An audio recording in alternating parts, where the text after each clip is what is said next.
sistem ini merugikan kita berdua. Dengan keluar dari sistem ini kita harus kerjasama dong. Kamu tidak bisa mengatakan bahwa perempuan harus berpikir kritis, perempuan harus berpendidikan tinggi untuk memutus sistem patriarki. Oh, nggak bisa. Kalau menurut saya laki-lakinya juga harus ikut. Kalau teman-teman ingin baca buku yang sakit banget ya, perempuan tubuhnya, hidupnya diambil kendali oleh orang-orang ya sekitar kita, bahkan keluarga kita. Mungkin buku ini cocok banget yang dimangin. Buku ini agak sensitif ya teman-teman, karena bicara tentang organ inti ya, vital dari perempuan. Mungkin kalau kita ngebayangin sunat perempuan yang nggak parah, yang dialami oleh Nawal parah kak. Kenapa dia bilang mutilasi? Karena klitoris dari perempuan habis. Itu yang habis. Makanya dia trauma sampai dia berumur. Beliau trauma sampai dia berumur. Trauma itu tidak akan hilang, yang dimana beliau adalah seorang dokter kak, kebetulan. Beliau seorang dokter psikiater. Dia pergi meneliti dan ternyata masih ada perempuan di luar sana yang lebih parah dari Nawal Shif sendiri. Makanya dia berusaha untuk mendobrak itu. Assalamualaikum warahmatullahi wabarakatuh. Sobat Ngobrolin, kita berjumpa lagi di sore hari yang penuh, yang indah ini di pelataran Masjid Agung. Kali ini saya akan ngobrol dengan salah satu kreator digital juga. Beliau juga ini salah satu perempuan yang penikmat buku-buku yang lumayan juga banyak diminati oleh perempuan-perempuan di luar sana, yaitu buku-buku feminisme.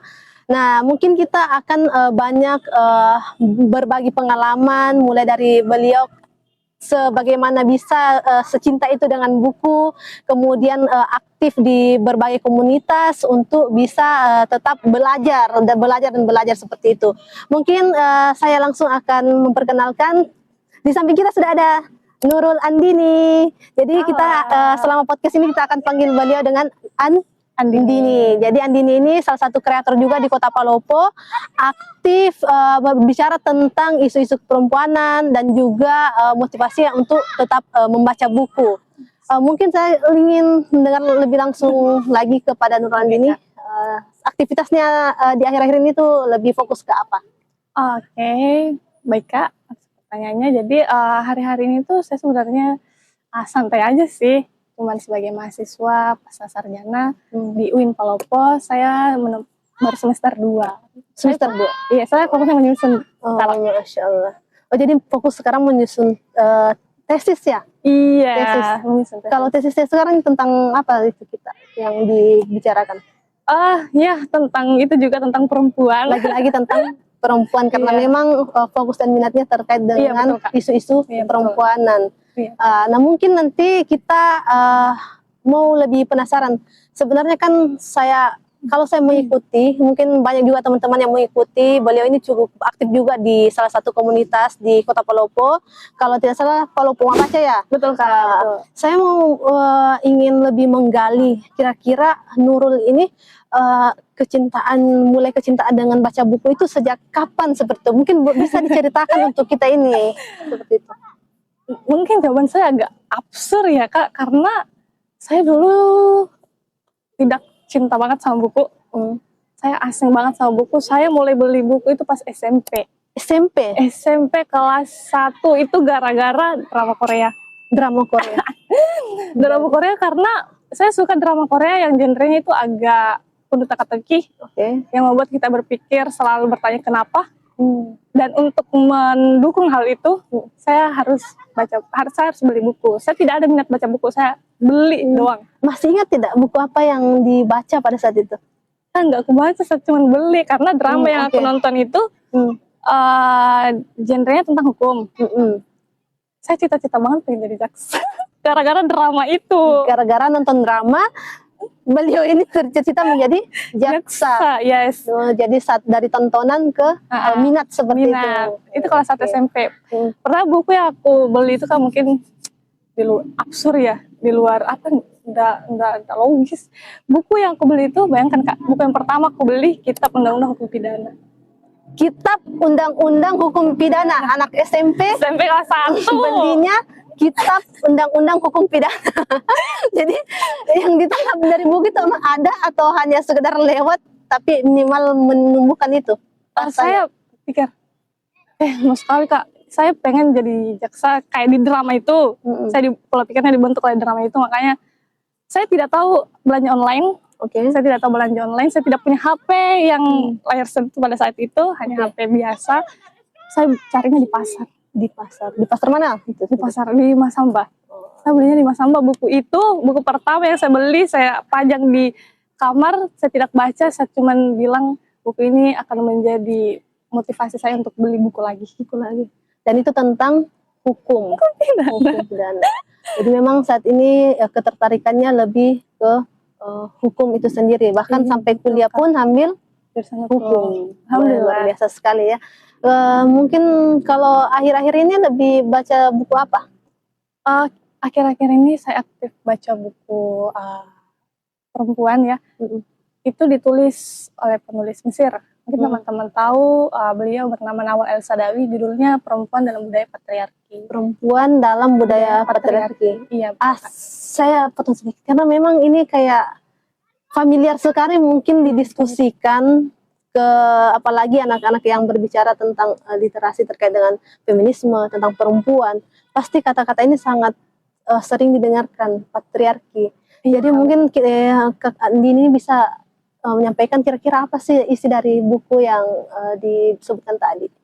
Ya, sebenarnya buku ini sering saya bawakan ya. Baru-baru saya bedah di acara komunitas Jalan Bareng kemarin. Buku ini tuh buku non fiksi. Salah satu buku novel yang non fiksi, yang dimana mungkin teman-teman tahu salah satu bukunya itu Perempuan di Titik Nol yang meledak banget. Itu yang warna merah itu, dan ini salah satu buku yang saya baca. Ini buku keduanya. Yang pertama itu Perempuan di Titik Nol, Perempuan dalam Patriarki. Ini buku kedua. Ini buku cerita tentang kehidupan pribadi penulis. Kehidupan pribadi. Dia kenapa aktif menyuarakan hak perempuan, karena dari kecil dia ditindas oleh keluarganya sendiri. Ditindas oleh keluarganya sendiri. Dalam bentuk penindasan seperti apa itu? Di sini mungkin buku ini agak sensitif ya Kak, karena dia bicara tentang tubuh perempuan, yang dimana Nawal menerima perlakuan dari keluarganya yang merugikan dirinya Nawal sendiri, yang tubuhnya dirampas. Mungkin teman-teman tidak familiar lagi ya, mungkin teman-teman familiar lagi dengan dua kata ini, itu sunat perempuan. Sunat ya, sunat perempuan. Oke. Nawal itu tidak menyebutnya sunat perempuan, Nawal menyebutnya mutilasi kelamin. Mutilasi kelamin. Kenapa kira-kira Nawal itu mulai berpikir bahwa sunat perempuan ini, kan artinya kita ini masih mungkin posisinya Nawal pada saat itu merasa dirinya dirampas, tapi kenapa kira-kira kemudian mengkritisi soal bahwa sunat perempuan ini bukan sesuatu yang baik untuk perempuan, malah merampas hak perempuan seperti itu? Karena kita berangkat dari kenapa buku itu ada ya, karena Nawal mengalami hal itu. Mungkin buku ini agak sensitif ya teman-teman, karena bicara tentang organ inti ya, vital dari perempuan. Mungkin kalau kita ngebayangin sunat perempuan yang paling yang nggak parah, yang dialami oleh Nawal parah Kak. Kenapa dia bilang mutilasi? Karena klitoris dari perempuan habis. Itu yang habis. Makanya dia trauma sampai dia berumur. Trauma itu tidak akan hilang, yang dimana beliau adalah seorang dokter Kak, kebetulan. Beliau seorang dokter psikiater. Dia pergi meneliti dan ternyata masih ada perempuan di luar sana yang lebih parah dari Nawal sendiri. Makanya dia berusaha untuk mendobrak itu. Jadi Nawal ini mencoba untuk memperlihatkan kepada dunia bahwa tubuh perempuan itu tidak selamanya akan terikat atau dirampas oleh budaya itu sendiri. Ada budaya tertentu yang memang sebenarnya tidak usah dipertahankan. Tapi kalau sunat perempuan ini kan artinya Nawal ini kan dari timur. Dari timur. Terus kalau sunat perempuan itu kan kalau tidak salah di Indonesia juga diberlakukan seperti itu. Menurut kamu pandangan seperti apa soal bagaimana Nawal memandang sunat di posisinya dia di luar negeri? Apakah memang sudah juga selaras dengan bisa diterapkan juga di Indonesia, atau seperti apa menurut budaya seperti itu? Mungkin kalau saya terlalu tidak ini ya, tapi saya pernah baca bahwa di agama Islam itu boleh sunat perempuan, tapi mungkin ada syarat-syarat tertentu. Saya juga tidak dalami hal itu. Tapi saya pernah baca penelitian jurnal tahun 2019 kalau tidak salah, masih ada beberapa di daerah di Indonesia, khususnya di desa-desa terpencil, yang apa ya, ini sunat perempuan itu masih ada. Dan beberapa alat yang dipakai itu bukan dari medis, kayak mungkin dari kepercayaan mereka, budaya yang pakai bambu gitu, pakai pingset, pakai silet, itu masih ada. Jurnalnya itu tahun 2019 itu ya, kalau tidak salah itu saya baca. Dan saya juga berpikir Kak, ya masih ada lah yang kayak gitu. Gitu loh. Tapi kan soal tadi dikatakan bahwa budaya itu ini kan bukan hanya datang dari laki-laki, tapi datang juga dari perempuan itu sendiri kan, betul, bahkan tetap dilanggengkan seperti itu. Tapi coba kita melihat dulu, saya ingin kita lebih membahas terkait ini budaya patriarki. Patriarki kan mungkin lebih ke laki-lakian yang bagaimana mendominasi perempuan. Mungkin kamu bisa lebih menjelaskan pandangannya Nawal tentang budaya patriarki itu seperti apa, atau mungkin ada yang relevan dan masih terjadi di dunia kita seperti itu. Budaya patriarki itu kalau dalam buku yang saya baca ya Kak, sebenarnya beliau mengatakan bahwa sebenarnya budaya patriarki ini merugikan dua gender ini.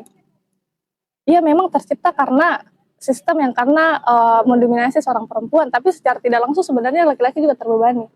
Makanya ada dulu beliau ciptakan sebuah organisasi ya, dan organisasi itu laki-laki 40% atau 45% itu laki-laki bergabung di dalamnya. Dan iya, laki-laki pada saat itu dia merasa dirugikan gitu, merasa di posisi yang dimana, tahu nggak teman-teman istilah yang laki-laki tidak bercerita. Oke. Gitu. Yang lagi viral karena banyak yang menyimpan beban, akhirnya dilarikan ke misalnya bunuh diri, makanya. Betul Kak. Makanya dia kan menyimpan beban. Biasanya kan orang stigma-stigmanya masyarakat bilang, laki-laki mah kalau masa nangis. Itu kan secara tidak langsung membebani bagi laki-laki itu sendiri. Betul, Kak. Jadi harusnya budaya patriarki ini harusnya bagaimana di dalam sistem kita saat ini? Apakah memang masih ada atau perlahan menghilang seperti itu? Menurut gini Kak, kalau misalnya patriarki di sekarang ini, kita bicara realitas aja, beberapa dari penelitian saya kemarin yang di S1 juga tentang perempuan. Dan ya masih banyak di desa yang saya tempat meneliti itu patriarkinya kental sekali. Contoh yang bisa kamu lihat di situ. Saya kan meneliti tentang keluarga, tentang kekerasan dalam rumah tangga, dan di mana posisi suami ini yang mengambil istilah kepala rumah tangga. Kan mereka kan gini, memang di Islam kepala rumah tangga, tapi dia kan tidak hanya stuck di situ, dijelaskan lagi kepala rumah tangga ini maksud ini apa. Tapi mereka hanya memahami dia kepala rumah tangga berarti saya yang menguasai, saya mengontrol istri, saya mengiyakan atau tidaknya. Di situ kelihatan sekali kasumpah dan masih banget ya. Masih ada. Dan itu sangat merugikan bagi si ibu atau si perempuan itu sendiri. Betul. Jadi memang sebenarnya budaya patriarki ini, tapi kan saya pernah mendengar bangunan-bangunan pemikiran yang mungkin entah menyalartikan feminisme, entah menyalartikan tentang gerakan perlawanan perempuan, sehingga sedikit-sedikit ketika perempuan belajar itu dianggap bahwa feminisme palingan untuk tidak mau lagi diatur oleh laki-laki seperti apa. Menurut kamu, apakah masih pernah merasakan hal-hal seperti itu atau seperti apa? Nggak pernah sih. Saya pribadi pernah ya berbicara dengan teman-teman laki-laki ya. Dia beranggapan bahwa apa ini sih pas feminisme nggak relevan gitu. Sekarang udah modern gitu. Tapi maksudnya nggak relevan itu apa gitu loh. Maksudnya sistem ini merugikan kita berdua. Dengan keluar dari sistem ini kita harus kerjasama dong. Kamu tidak bisa mengatakan bahwa perempuan harus lebih kritis, perempuan harus berpendidikan tinggi untuk memutus sistem patriarki. Nggak bisa. Kalau menurut saya laki-lakinya juga harus ikut. Betul. justru kajian-kajian misalnya seperti gender dan sebagainya harusnya juga menjadi ruang bagi laki-laki berdiskusi, sehingga maksudnya tercipta lebih kita yang konsep yang saling mendukung, saling membantu, bukan kemudian untuk satu yang di atas, satu yang kemudian menindas seperti itu. Jadi kira-kira yang aku tangkap dari pembahasanmu bahwa memang budaya patriarki ini seringkali merugikan posisinya adalah perempuan menjadi kaum rentan itu sendiri. Gitu. Jadi bahkan itu juga yang di pandangan Nawal itu sendiri terkait hal tersebut. Satu lagi, kira-kira selain soal kondisi seperti itu, ada tidak sesuatu yang poin yang menurutmu satisfying juga untuk kita sampaikan terkait dengan bukunya Nawal ini? Kalau sehingga menarik juga nih untuk teman-teman bisa mau untuk membaca itu. Wow. Buku ini teman-teman kalau teman-teman ingin baca buku yang sakit banget ya, perempuan tubuhnya, hidupnya diambil kendali oleh orang-orang ya sekitar kita, bahkan keluarga kita, mungkin buku ini cocok banget, yang dimana ini yang bikin saya menarik, yang saya kutip dari buku ini tuh Kak. Nawal kan terlahir sebagai seorang muslim. Terus Nawal itu mengkritik soal bagaimana orang-orang atau oknum-oknum tertentu menafsirkan ayat-ayat agama tertentu untuk dimasukkan sistem-sistem patriarki ini untuk kepentingannya sendiri. Nah, Nawal mengkritik itu. Dan di sini uniknya, Nawal itu mempelajari seluruh sejarah yang ada, agama yang ada di sini. Dia mempelajari seluruh sejarah dan dia mengambil kesimpulan bahwa sebenarnya teks murni dari agama itu adalah menciptakan keadilan untuk laki-laki dan perempuan. Tapi kenapa bisa ada sistem patriarki yang membawa berkedok agama? Karena ada oknum tertentu yang mencampur kedua itu. Makanya Nawal yang kritiknya di situ, dia tidak mungkin ada beberapa teman-teman yang berpikir bahwa Nawal mengkritik teks murni dari dari kitab-kitab agama tertentu, tapi dia tidak. Dia melihat sejarahnya. Jadi maksudnya Nawal kemudian tuh mencoba untuk melihat segala hasil penafsiran dari teks kitab suci di setiap agama terkait dengan pandangannya terkait aturan terhadap perempuan sendiri. Tapi mungkin dari situlah kemudian misalnya Nawal mungkin banyak dipandang sebagai sangat sensitif ya, karena dianggap terlalu mungkin mencoba melogikakan daripada teks-teks Al-Quran atau misalnya yang kitab-kitab lain seperti itu. Apalagi sebagai seorang muslim kan, di mana memang saya juga pernah membaca bahwa memang di Al-Quran itu sendiri memang ada teks-teks tertentu yang memang memandang perempuan itu dianggap sebagai kelas kedua. Namun harus dipahami memang bahwa yang namanya Al-Quran itu pasti teks itu mutlak, tapi mufasirnya itu pasti relatif, karena kita tidak tahu misalnya latar belakang mufasir itu menciptakan tafsirannya atau situasi yang mendukung lahirnya dari tafsiran itu sendiri. Jangan sampai kemudian ini mohon maaf, jangan sampai kemudian misalnya melakukan penafsiran untuk melanggengkan daripada relasi kuasanya seperti itu. Karena memang posisinya dia sebagai laki-laki, maka untuk melanggengkan relasi kuasanya maka dia harus melakukan penafsiran bahwa ya contohnya misalnya yang masih ada ikhtilaf atau perbedaan pendapat misalnya, yang paling banyak itu kita bahas itu di perempuan dalam Al-Quran, itu termasuk di Quran surah An-Nisa misalnya ayat 34, bagaimana kemudian laki-laki itu disebutkan sebagai qawwam, terus ada yang menganggap bahwa itu sebagai pemimpin mutlak, tapi kemudian ada yang kajian-kajian kontemporer bahwa itu sesuatu yang bisa dikontekstualisasikan seperti itu, tergantung situasinya. Nah memang beberapa hal itu sangat menarik terkait dibahas bagaimana perempuan misalnya dalam perempuan muslimah itu sendiri, masalah warisan, masalah penciptaan, masalah kemudian poligami, bahkan yang paling menarik itu bahkan dari sisi penciptanya pun itu perempuan dalam teks-teks tertentu yang dianggap memang kelas kedua dari Adam dan Hawa seperti itu. Jadi memang menarik sekali untuk membahas perempuan itu sendiri, terutama kalau yang disebutkan tadi Nurul itu bahwa satu buku ini buku yang ditulis oleh Nawal itu bukan hanya soal apa ya, menyampaikan saja, tapi ini adalah dari experience-nya dia, dan kemudian mencoba untuk lebih mendalami, memahami situasi yang apa yang dialami sehingga dia keluar dari ketidakadilan itu. Betul, Kak, betul. Seandainya mungkin tidak ada ketidakadilan, mungkin aman-aman saja, tapi ada bentuk ketidakadilan gender yang dialami oleh perempuan sehingga dia harus keluar dari zona itu misalnya. Tapi kan memang kita salah satu yang paling banyak dibahas itu ketidakadilan gender, misalkan soal apa, ada subordinasi misalnya, ada kekerasan, ada lagi apa namanya, pokoknya memarginalkan perempuan. Seandainya kemudian situasi-situasi seperti ini lepas, mungkin itu tidak ada masalah bagi kita. Betul. Tapi ketika ada situasi ini yang terjadi, maka kita harus menyadari.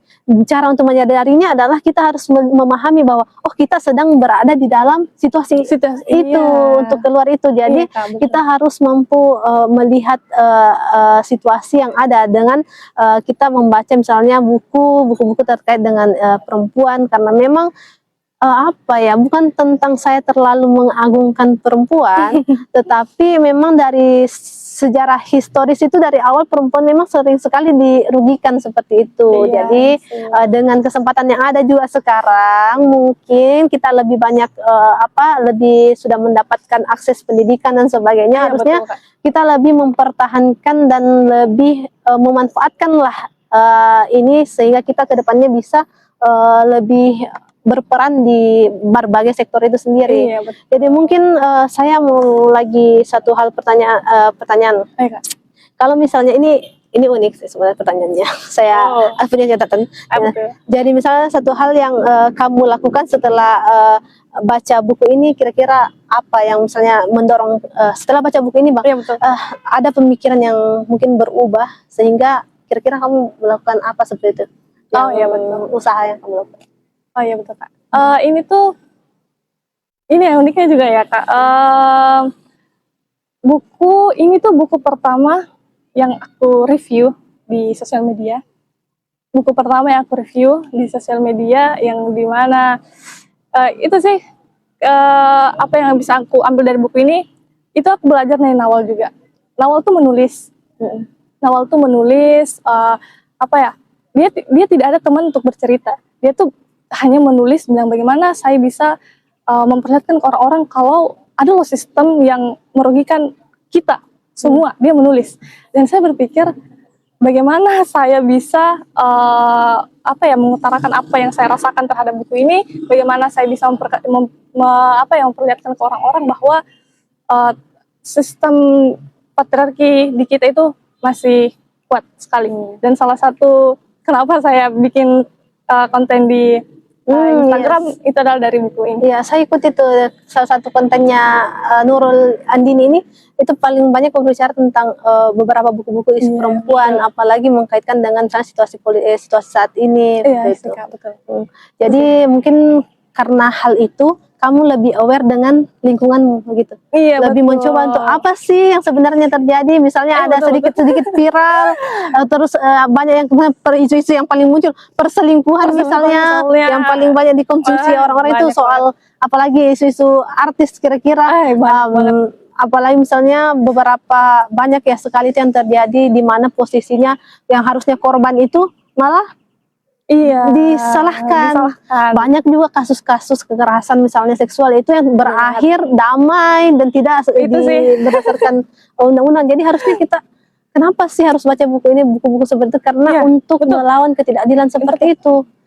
Sedikit-sedikit damai lah, padahal pemerkosaan misalnya itu kan banget sih, Kak. Itu kan maksudnya banyak hal seperti itu yang terjadi di lingkungan kita. Jadi dan masih ada. Misalnya kita harap kita harap teman-teman semua memahami itu dan bisa juga lebih peduli terkait dengan korban itu sendiri. Jadi satu lagi mungkin yang bisa saya ingin coba dengarkan dari kamu adalah kenapa sih kita harus membaca seperti itu? Pertanyaan yang simple tapi mungkin bisa kamu sampaikan ke teman-teman supaya ikut juga membaca seperti itu.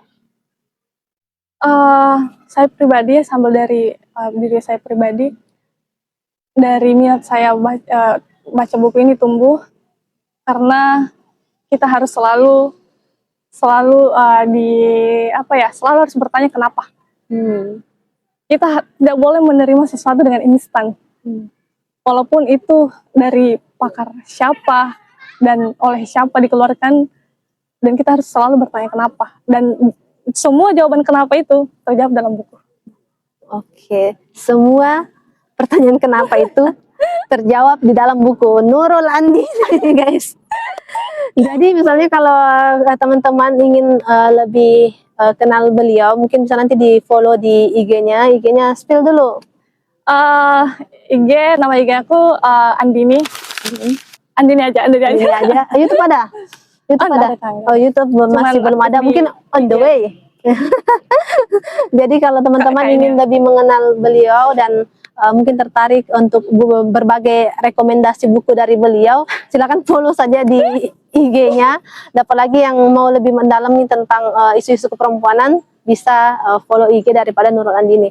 Mungkin saya juga kenapa mengangkat ingin ngobrol terkait dengan masalah ini, karena memang saat itu kita ingin bahwa walaupun kita misalnya di Palopo misalnya, kita juga perlu menumbuhkan rasa ingin tahu, rasa untuk lebih ingin belajar lagi dan lagi, dan semangat belajar kita tidak boleh kalah ya sama dengan orang-orang di luar sana. Betul, karena betul banget. Pengetahuan itu selalu tidak ada titik paripurna dalam berilmu pengetahuan itu sendiri. Dan kita apalagi kemajuan saat ini, kemajuan teknologi dan sebagainya memaksa kita itu harusnya kita lebih sadar daripada kita kemudian wasting time di scroll media dan sebagainya. Walaupun mungkin kita butuh informasi yang update, tapi minimal kita meluangkan waktu kita untuk membaca buku-buku terbaru, buku-buku yang bisa mengupgrade pengetahuan kita tentang dunia ini, seperti itu. Mungkin itu saja saya mengucapkan thank you sekali untuk Nurul Andini untuk berbagi. Minimal kita mendapatkan motivasi dari Nurul, pentingnya membaca. Kemudian dapat juga informasi tadi terkait dengan satu buku rekomendasi dari Nurul Andini. Dan the next kita akan tunggu lagi buku apa yang kemudian bisa kita bahas bersama beliau ini. Dan teman-teman juga bisa komen saja di bawah, kira-kira kita mau bahas buku apa atau siapa yang ingin kita undang di podcast berikutnya. Silakan di komen saja. Tentunya kita berharap teman-teman nonton video ini sampai akhir sehingga kita tetap mendapat insight dari ngobrolin aja di sore hari ini. Mungkin sekian dari kami. Mungkin ada closing statement dari beliau, masih ada? Closing statement ya dari aku ya Kak.